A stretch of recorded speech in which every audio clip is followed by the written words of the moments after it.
अरे विशाल, इतनी खट्टी नजर क्यों है? सोनिका ने अपने भाई की बांह पर हाथ फेरते हुए कहा। विशाल ने अपनी आंखें क्षितिज से हटाते हुए भौहें सिकुड़ी। बस गांव में आए उस नए लड़के के बारे में सोच रहा था। लक्ष्मी, उनकी पड़ोसी, बाढ़ के खंभे से टिकी हुई थी। कौन सा नया लड़का? सोनिका ने आंखें घुमाई। वह जो पुराने त्रिवेदी घर में रहने आया था। तुम्हें पता है, वह जिसके पास शानदार कार है। लक्ष्मी की आंखें चमक उठी। ओह, वह बहुत प्यारा है न? विशाल ने बड़बड़ाया। ऐसा नहीं है, ये बस। वह रुका, शब्दों की तलाश में। उसमें कुछ गड़बड़ है। भाई बहन ने एक दूसरे को देखा। वे हमेशा करीब रहे थे, रहस्य साझा करते थे और अपने छोटे से समुदाय की फुसफुसाहटों से एक दूसरे की रक्षा करते थे। सोनिका ने अपने भाई के कंधे पर हाथ रखा। क्या तुम ठीक हो? विशाल ने सिर हिलाया, लेकिन उसकी नज़र त्रिवेदी घर के दूर की सिलहूट पर टिकी रही। हाँ, मैं ठीक हूँ। बस एक बुरा एहसास है, तुम्हें पता है? लक्ष्मी ने झुककर पूछा। उसकी जिज्ञासा बढ़ गई। कैसा बुरा एहसास है? सोनिका की पकड़ मजबूत हो गई। अपनी भूत प्रेत की कहानियां शुरू मत करो, लक्ष्मी। आने वाली फसल के बारे में हमें बहुत चिंता करनी है।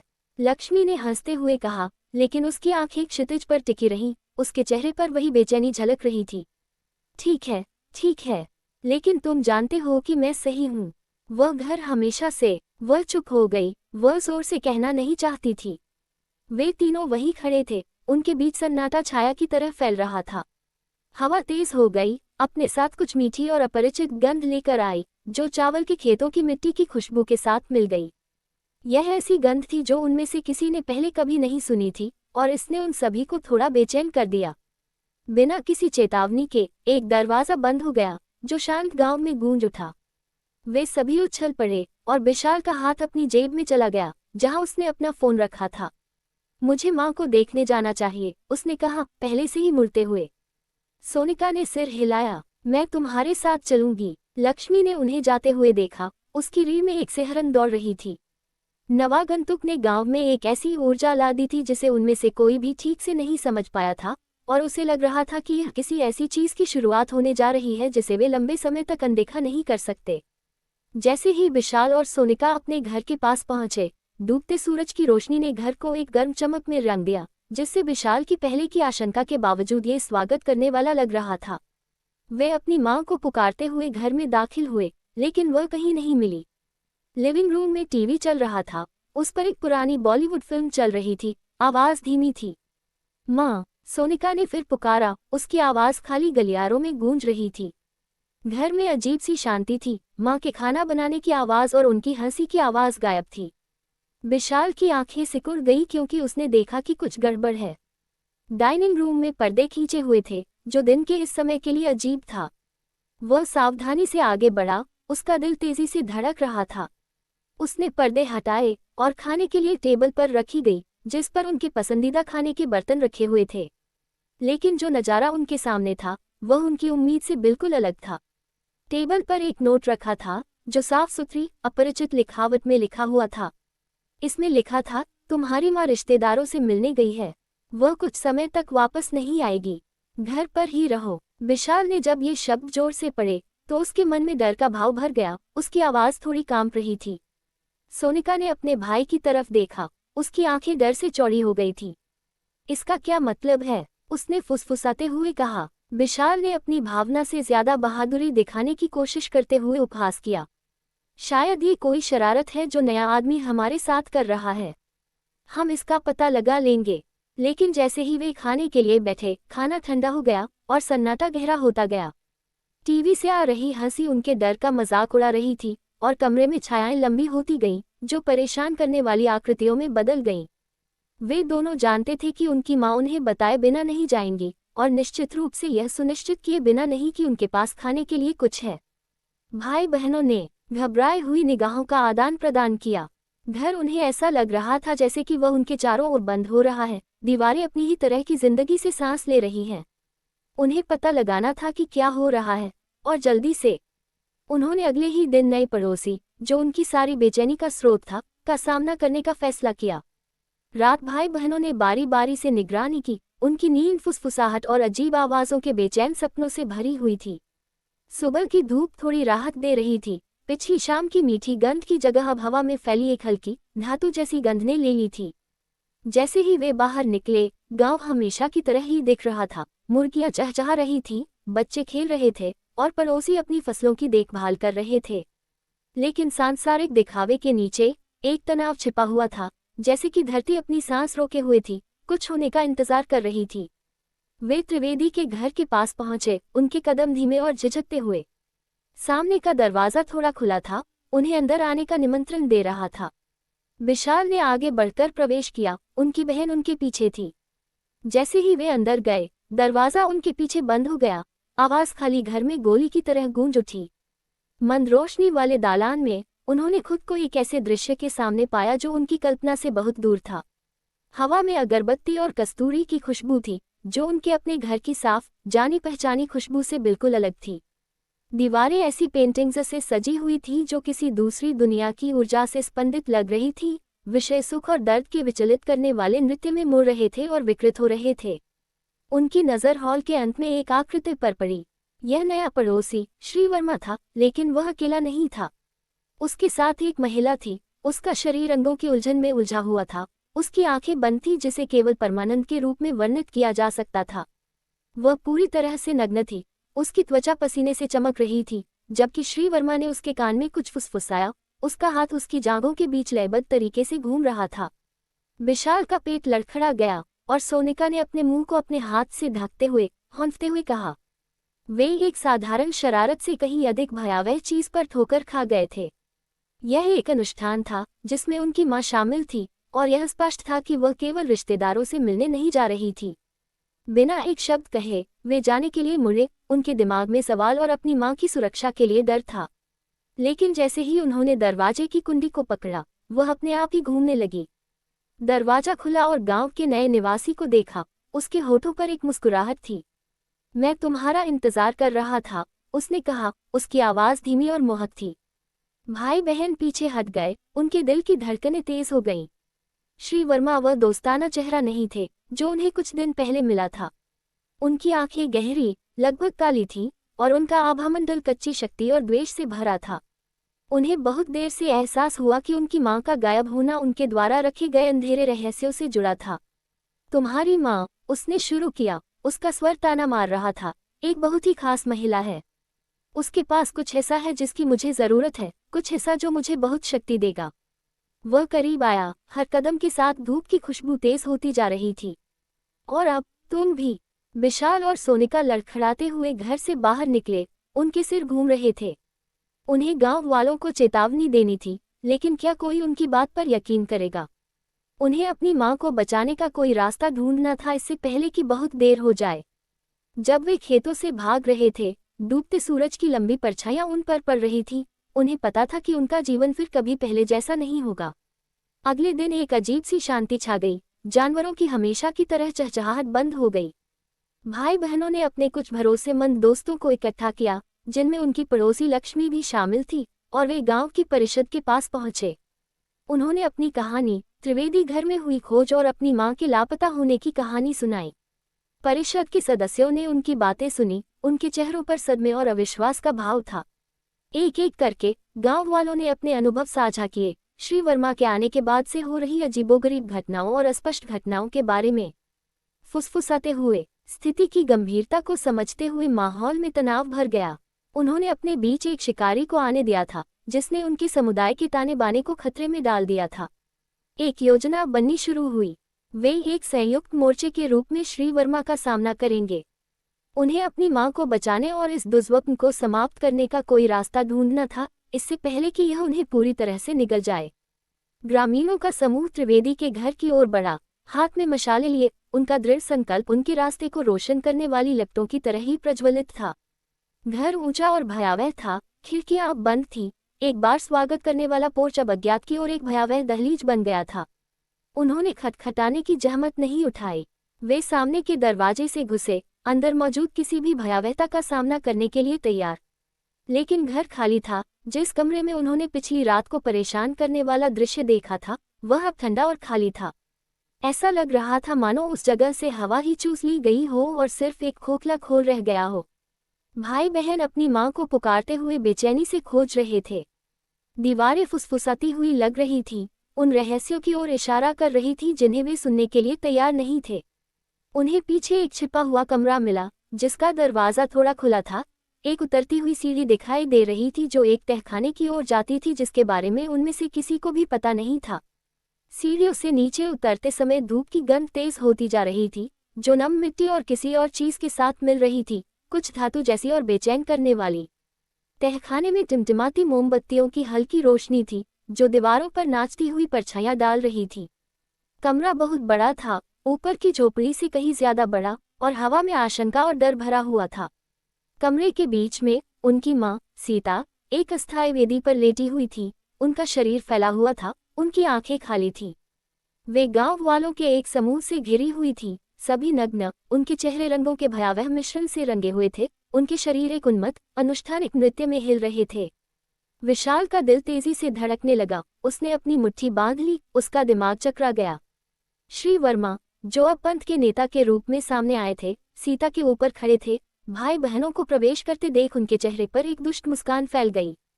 स्वागत है, उन्होंने फुसफुसाते हुए कहा, आप मुख्य समारोह के लिए बिल्कुल सही समय पर आए हैं। उन्होंने एक औपचारिक खंजर उठाया, जिसका ब्लेड मोमबत्ती की रोशनी में चमक रहा था। ग्रामीणों की हरकतें और भी अनिश्चित हो गईं, उनके नारे तेज होते गए, जो वासना और पागलपन के चरमोत्कर्ष पर पहुंच गए। सोनिका की आंखें आंसुओं से भर गईं, उसकी आवाज कांप रही थी जब उसने अपनी मां को पुकारा, मां, कृपया जाग जाओ। लेकिन सीता ने कोई प्रतिक्रिया नहीं दी। पंथ ने उस पर जो भी जादू डाला था, उसमें खो गई। विशाल को पता था कि उन्हें जल्दी से काम करना होगा। वह उन्मत्त नर्तकियों के बीच से निकल गया, उसकी आंखें श्रीवर्मा के हाथ में चाकू से कभी नहीं हटी। नेता की नज़र विशाल पर पड़ी, उसकी काली आंखों में खुशी की चमक थी। तुमने हस्तक्षेप करने की हिम्मत की, उसने थूका। तुम्हें लगता है कि तुम उसे बचा सकते हो? क्रोध और भय से दहाड़ते हुए विशाल ने श्रीवर्मा पर हमला किया। दोनों आदमी आपस में टकरा गए, मोमबत्तियां गिर गईं, उनकी रोशनी छाया के अराजक बेले में फर्श पर बिखर गई। गांव के लोग अपने नृत्य में रुक गए, उत्साह और भय के मिश्रण के साथ संघर्ष को देखते हुए। लड़ाई क्रूर थी, अच्छाई और बुराई के बीच एक हताश लड़ाई। विशाल को अपनी बहन और मां के प्रति अपने प्यार की ताकत महसूस हुई, जबकि श्रीवर्मा की शक्ति हर गुजरते सेकंड के साथ बढ़ती जा रही थी। वे एक दूसरे पर हावी होने की कोशिश कर रहे थे, खंजर उनके दोनों दिलों के करीब चमक रहा था। सोनिका और लक्ष्मी डर से स्तब्ध होकर देखती रहीं, जब तक कि लक्ष्मी ने अपनी आवाज नहीं पाई। हमें मदद करनी होगी, उसने चिल्लाते हुए सोनिका को उसकी तंद्रा से बाहर निकाला। साथ में वे अपनी मां के पास दौड़े, जादू को तोड़ने की कोशिश कर रहे थे। उनके स्पर्श ने सीता को वास्तविकता में वापस ला दिया, और वह एक सांस के साथ उठ बैठी। अपने बेटे को अपने जीवन के लिए लड़ते हुए देखकर ऐसा लगा कि पंथ की उस पर पकड़ टूट गई है, और वह विरोध करने लगी। जादू के अवशेषों से अपनी आंखों को चमकाते हुए ग्रामीणों ने धीरे धीरे अपने होश वापस पा लिए। एक एक करके उन्होंने श्रीवर्मा पर हमला किया, उनके कार्यों की वास्तविकता सामने आ रही थी।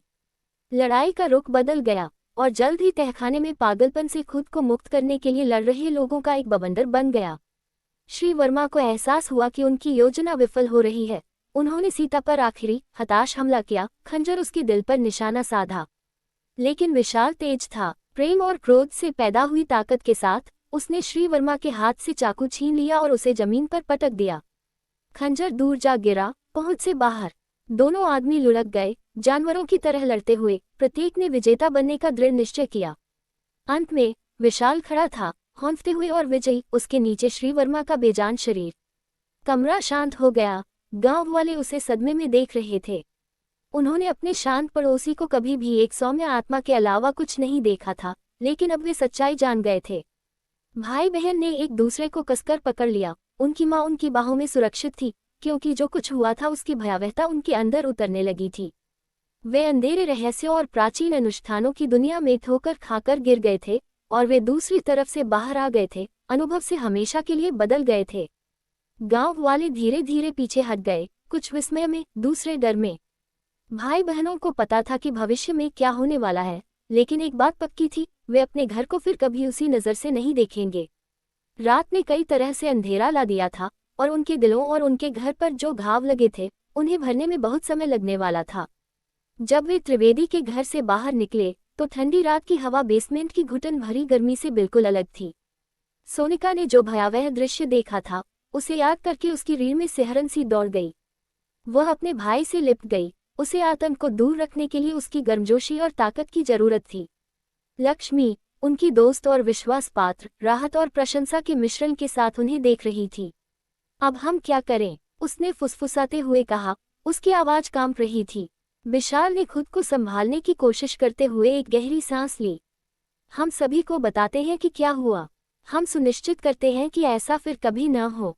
उसकी आवाज दृढ़ थी, उसका संकल्प अडिग था। उसके बाद के दिन आरोपों, कबूलनामे और उपचार के धुंधलेपन में बीते। खुलासे से गांव वाले टूट गए, लेकिन धीरे धीरे उन्होंने एक दूसरे पर अपना भरोसा फिर से बनाना शुरू कर दिया। वह घर जो कभी आतंक का प्रतीक था, अब शोक और पुनर्जन्म का स्थान बन गया था। लेकिन उथल पुथल के बीच विशाल और लक्ष्मी के बीच एक अजीब बंधन बन गया था। उन्होंने एक ऐसा अनुभव साझा किया था जिसे कोई और नहीं समझ सकता था। एक ऐसा रहस्य जिसने उन्हें एक तरह से एक साथ बांधा जो सुकून देने वाला और रोमांचकारी दोनों था।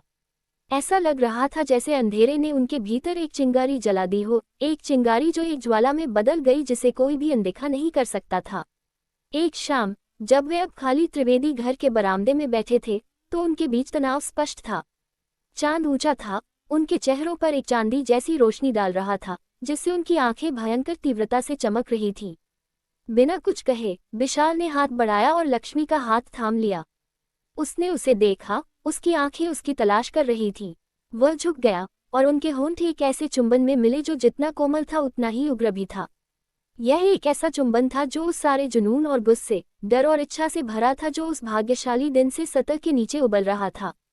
उनके शरीर एक दूसरे से मिल गए, उनके दिल एक उन्मत्त लय में धड़क रहे थे जो उनकी जरूरत की धड़कन से मेल खा रहा था। वे अपने जीवन की सबसे अंधेरी रात का सामना कर चुके थे और दूसरी तरफ से बाहर आ चुके थे, और अब वे एक दूसरे की बाहों में सांत्वना की तलाश कर रहे थे। सोनिका छाया से देख रही थी, उसके चेहरे पर भावनाओं का मिश्रण खेल रहा था। उसे ईर्ष्या की पीड़ा महसूस हुई, लेकिन राहत की भावना भी। उसके भाई को अपना बोझ साझा करने वाला कोई मिल गया था, कोई ऐसा जो उनके द्वारा सामना की गई गहराई को समझता था। और जैसे जैसे रात गहरी होती गई और उनके चुंबन अधिक तीव्र होते गए, भाई बहन को पता चल गया कि उनका जीवन कभी भी वैसा नहीं होगा। वे तूफान से बच गए थे, और अब वे भविष्य में जो कुछ भी होगा उसे एक साथ गले लगाने के लिए तैयार थे। लेकिन भाग्य ने उनके लिए एक और मोड़ रखा था। जैसे ही वे एक दूसरे की बाहों में उलझे हुए थे, उनके नीचे की जमीन हिलने लगी, एक धीमी गड़गड़ाहट जो तेज और अधिक आग्रहपूर्ण होती गई। घर कराह उठा, फर्श की पट्टियां विरोध में चरमराने लगी क्योंकि गांव के नीचे कुछ प्राचीन और शक्तिशाली हलचल हुई। झटके और तेज होते गए, और हवा में भयावहता की भावना बढ़ती गई। विशाल और लक्ष्मी टूट गए। आने वाले विनाश के सामने उनका जुनून कुछ पल के लिए भूल गया। घर की दीवारें दरकने लगी, प्लास्टोन पर हिंसक बर्फबारी की तरह बरसने लगा। एक ऐसी गर्जना के साथ जो धरती की नींव को हिलाती हुई प्रतीत हुई। जमीन फट गई, जिससे एक खुला मुंह दिखाई दिया, जिसमें से अंधेरे की एक लहर निकली। भाई बहन और लक्ष्मी ने डर के मारे देखा कि कैसे छायादार तने बाहर निकल आए, अपने रास्ते में आने वाली हर चीज को अपने कब्जे में ले लिया। ऐसा लग रहा था जैसे जिस दुर्स्वप्न से वे अभी अभी बचकर आए थे, उसका सार अब उन्हें लेने आ रहा था। लेकिन विशाल बिना लड़े जाने वाला नहीं था। वह अपने पैरों पर खड़ा हो गया, सोनिका और लक्ष्मी को अपने साथ खींच लिया। हमें यहाँ से निकलना होगा, उसने शोरगुल के बीच चिल्लाया। उसकी आंखें भय और दृढ़ संकल्प से भरी हुई थीं। वे तीनों गांव से भागे। धरती उनके चारों ओर हिल रही थी और डगमगा रही थी। अन्य ग्रामीण भी भाग रहे थे, उनकी चीखें रात को चीर रही थीं। वे अराजकता के बीच लड़खड़ाते हुए आगे बढ़े, गिरते मलबे और उन पर हावी होने वाली परछाइयों से बचते हुए जो उनका पीछा कर रही थी। जैसे ही वे गांव के किनारे पहुंचे, धरती उनके सामने खुल गई। मुंह अपने रास्ते में आने वाली हर चीज को निगलने के लिए चौड़ा हो गया। विशाल ने एक रस्सी का पुल देखा, जो खाई के ऊपर अनिश्चित रूप से झूल रहा था। बाहर निकलने का एकमात्र रास्ता था। बिना एक पल की हिचकिचाहट के उसने अपनी बहन और लक्ष्मी को पकड़ लिया, और वे दोनों पुल पर कूद पड़े। रस्सियां उनकी त्वचा में चुभ रही थीं, जबकि वे जान बचाने के लिए पकड़े हुए थे। हवा उनके चारों ओर शापित लोगों की चीखों की तरह चीख रही थी। पुल हिल रहा था और डगमगा रहा था, उनके संयुक्त वजन के नीचे ढहने की धमकी दे रहा था। उनके नीचे का अंधेरा एकदम गहरा था, एक ऐसा शून्य जो सारे दर्द, सारे डर को खत्म करने का वादा करता था। लेकिन विशाल जानता था कि वे हार नहीं मान सकते। उसे उन सभी को बचाना था। अपनी बची हुई सारी ताकत के साथ उसने उन्हें खाई के पार खींचना शुरू कर दिया। दूसरी तरफ मीलों दूर लग रहा था। सोनिका और लक्ष्मी उससे लिपट गईं, उनकी आंखें भय और आशा से चौड़ी हो गईं। जैसे ही वे पुल के मध्य बिंदु पर पहुंचे, अंधेरे से एक हाथ बाहर निकला और सोनिका के पैर को पकड़ लिया। वह चिल्लाए, उसके नाखून विशाल की बाह में गड़ गए। उसने नीचे देखा, उसका दिल गले में था। उसने मिस्टर वर्मा के बेजान हाथ को देखा, खंजर अभी भी उसकी मुट्ठी में जकड़ा हुआ था। हाथ ने अपनी पकड़ ढीली कर दी, पंत के नेता का शरीर खाई में गिर गया। यह एक भयावह अनुस्मारक था कि आतंक अभी खत्म नहीं हुआ था। भाई बहन और लक्ष्मी ठोस जमीन पर ठोकर खाकर गिरे, उनके दिल की धड़कनें तेज हो गईं। उन्होंने पीछे मुड़कर देखा कि जिस गांव को वे अपनी पूरी जिंदगी से जानते थे, वह छायाओं द्वारा निगल लिया गया था। उनकी माँ अब उनसे दूर हो चुकी थी। उसी अंधेरे ने उन्हें निगल लिया था जिससे बचाने के लिए उन्होंने इतनी मेहनत की थी। लेकिन उनके पास एक दूसरे थे, और यही सबसे ज्यादा मायने रखता था। साथ मिलकर वे उस नई दुनिया का सामना करेंगे जो उनका इंतजार कर रही थी, एक ऐसी दुनिया जो उस भयावह रात की घटनाओं से हमेशा के लिए बदल गई थी। और जैसे जैसे वे अज्ञात में आगे बढ़े, उन्होंने एक दूसरे को कसकर पकड़ लिया। उनका प्यार बढ़ते अंधेरे में एक प्रकाश स्तंभ की तरह था। उनके बचने की कहानी किंवदंती बन जाएगी, बहादुरी और बलिदान की एक कहानी जो आने वाली पीढ़ियों के लिए सुनाई जाएगी। लेकिन अभी उनके पास सिर्फ वर्तमान था, और उम्मीद, प्यार और हमेशा मौजूद रहने वाले अंधेरे के भूत से भरा भविष्य का वादा था जिसने उनके घर पर कब्जा कर लिया था। उनके शरीर में दर्द था और उनके दिल भारी थे, लेकिन वे तीनों जानते थे कि वे आराम नहीं कर सकते। उन्हें दूसरों को चेतावनी देने का एक तरीका खोजना था, ताकि यह सुनिश्चित हो सके कि उनके गांव को निगलने वाली बुराई आगे न फैले। जैसे जैसे वे रात में आगे बढ़ते गए, उनके विचार एक दूसरे की ओर मुड़ गए। तहखाने में उनके द्वारा साझा किए गए अंतरंग क्षणों ने उनके दिलों पर एक अमिट छाप छोड़ी थी। दोस्ती और कुछ और के बीच की रेखाएं धुंधली हो गई थीं, और विशाल और लक्ष्मी के बीच यौन तनाव हर कदम के साथ बढ़ता गया। उनकी आंखें मिली, और उनके बीच एक अनकही समझ विकसित हुई। वे रुक गए। रात की हवा उनकी त्वचा पर ठंडी थी। बिना कुछ कहे वे गले लग गए। उनके चुंबन भूखे और हताश थे। वे अब सिर्फ दोस्त नहीं थे, वे बचे हुए लोग थे, जो उस आग से बंधे थे जो उनके साझा आघात की भट्टी में जल रही थी। उनके कपड़े उतर गए, और उन्होंने एक दूसरे के शरीर को देखा। त्वचा से त्वचा का स्पर्श उनकी थकी हुई हड्डियों में खुशी की सिहरन पैदा कर रहा था। उन्होंने सितारों के नीचे प्यार किया। उनका जुनून उनकी दुनिया के खंडहरों के बीच जीवन की घोषणा थी। उनकी खुशी की चीखें छाया की दूर की चीखों के साथ मिल गईं, जीवन और मृत्यु की एक सिम्फनी जो रात भर गूंजती हुई लग रही थी। वे एक दूसरे में खो गए थे। जो भयावहता उन्होंने देखी थी, भले ही थोड़े समय के लिए ही क्यों न हो। जैसे जैसे भोर हुई, उन्होंने कपड़े पहने, उनके सीने में दिल धड़क रहे थे। उन्होंने एक ऐसी रेखा पार कर ली थी जिसे कभी पार नहीं किया जा सकता था, लेकिन उस पल में इससे कोई फर्क नहीं पड़ा। उन्होंने अराजकता के बीच कुछ पवित्र पाया था। वे फिर से चल पड़े। उनकी यात्रा खतरे और अनिश्चितता से भरी हुई थी। वे ऐसे लोगों से मिले जो इसी तरह की परिस्थितियों से गुजरे थे। उनकी कहानियां अज्ञानता और भय की कीमत की भयावह याद दिलाती हैं। वे एक साथ जुड़ गए। बचे हुए लोगों का एक स्थायी परिवार बना। सभी एक ही भयावह अनुभव से बंधे हुए थे।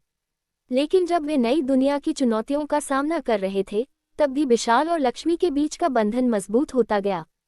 उन्होंने एक दूसरे में कुछ ऐसा पाया था जो दोस्ती से बढ़कर था, कुछ ऐसा जो उनके साझा दुर्स्वप्न की आग में गड़ा गया था। भाई बहन और लक्ष्मी साथ साथ चल रहे थे, उनके दिल एक साथ धड़क रहे थे।